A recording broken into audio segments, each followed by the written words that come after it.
সবসময় কিন্তু বাহির থেকে খাবার কিনে আনা পসিবল হয় না। আর বাহিরের খাবারগুলো যদি বাসায় তৈরি করা যায় তাহলে বাহির থেকে খাবার কিনে আনার কোনো প্রশ্নই আসে না।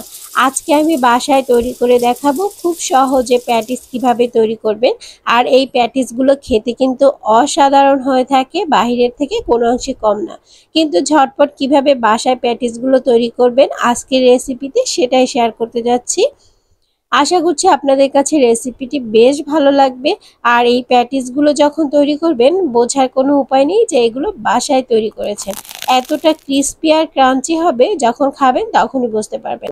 অবশ্যই এই রেসিপিটি বাসা ট্রাই করতে পারেন, আপনার ফ্রেন্ডস অ্যান্ড ফ্যামিলির সাথে শেয়ার করতে পারেন। তো কিভাবে আজকে প্যাটিস তৈরি করেছি, কি কি উপকরণ দিয়ে তৈরি করেছি, সব থাকছে আজকে এই ভিডিওতে।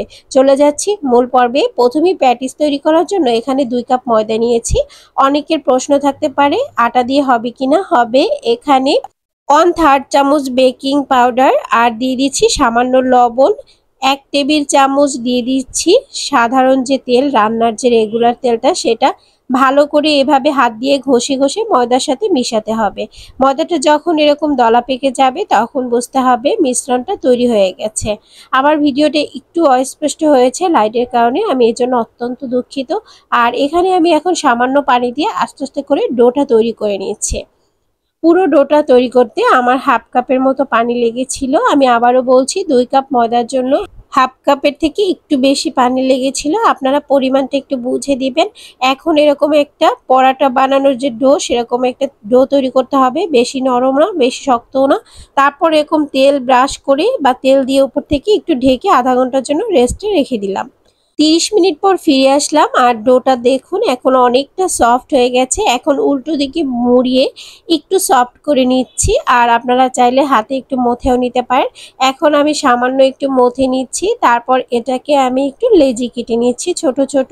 আমার সুবিধার্থে অবশ্যই এভাবে ছোট ছোট লেচি কেটে নেবেন, তাতে অনেকটা সহজ হয়ে যাবে।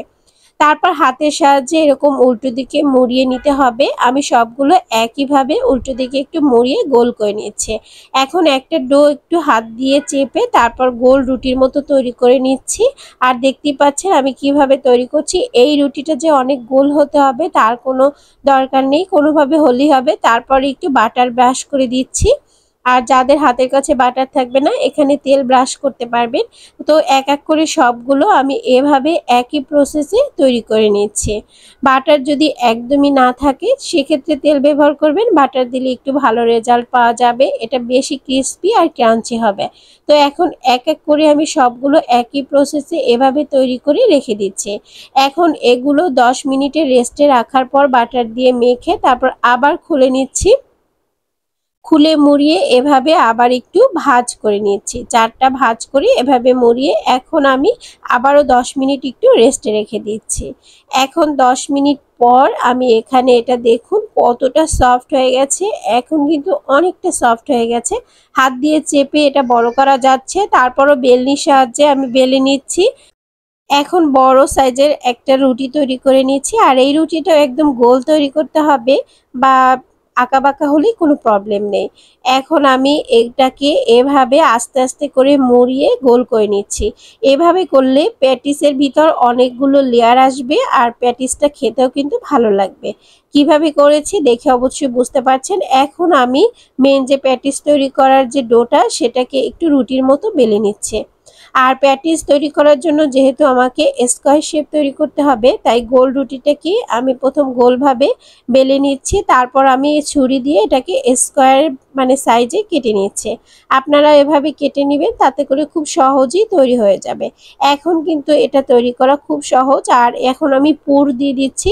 পুরের যে ভিডিওটা সেটা আমি স্কিপ করেছি, কারণ পুরের ভিডিও আমার চ্যানেলে আগে অনেক দেওয়া আছে, এজন্য এটা আমি দেখাইনি। তারপর আমি এখানে একটু আটা পানি দিয়ে গুলে একটা ডো তৈরি করেছি। আপনারা চাইলে এখানে পানিও ব্রাশ করে নিতে পারেন, তাতেও হবে, কিন্তু এটা দিয়ে সিল করলে খুব ভালো হয়। তারপর আমি উল্টো দিকে টেনে এটাকে ফোল্ড করে নিয়েছি আর সিল করে দিচ্ছি। একটা প্যাটিস কিন্তু একদম তৈরি হয়ে গেছে। আর খুব সহজেই কিন্তু এটা তৈরি করা যায়। তো দেখতে পাচ্ছেন প্যাটিসটা কত সুন্দর হয়েছে। আর এটাকে এখন আমি রেখে দিচ্ছি। আর আপনাদের সুবিধার্থে আমি আরও একটা প্যাটিস তৈরি করে দেখাচ্ছি। আবারও গোল রুটি বেলে নিয়েছিলাম, তারপর 4 সাইড থেকে কেটে তারপর এটাকে আটা দিয়ে সিল করে তারপর ফোল্ড করে দিচ্ছি। আরও একটা প্যাটিস তৈরি হয়ে গেছে। আর এটা তৈরি করার সাথে সাথে কিন্তু ভেজে নিতে পারেন। তো সবগুলো প্যাটিস তৈরি হয়েছে। আমি এখন তেলটা গরম করে নিয়েছিলাম। তেলটা গরম করার পর আমি এখানে প্যাটিসগুলো ভাজার জন্য দিয়ে দিচ্ছি। চুলার আঁচটা এ পর্যায়ে মিডিয়ামে রেখে প্যাটিসগুলো ভেজে নিতে হবে। একদম চুলার আঁচটা বাড়িয়ে ভাজতে যাবেন না, সেক্ষেত্রে কিন্তু প্যাটিসের কালার চলে আসার আগে এটা পুড়ে যাবে, খেতে কিন্তু একদমই ভালো লাগবে না।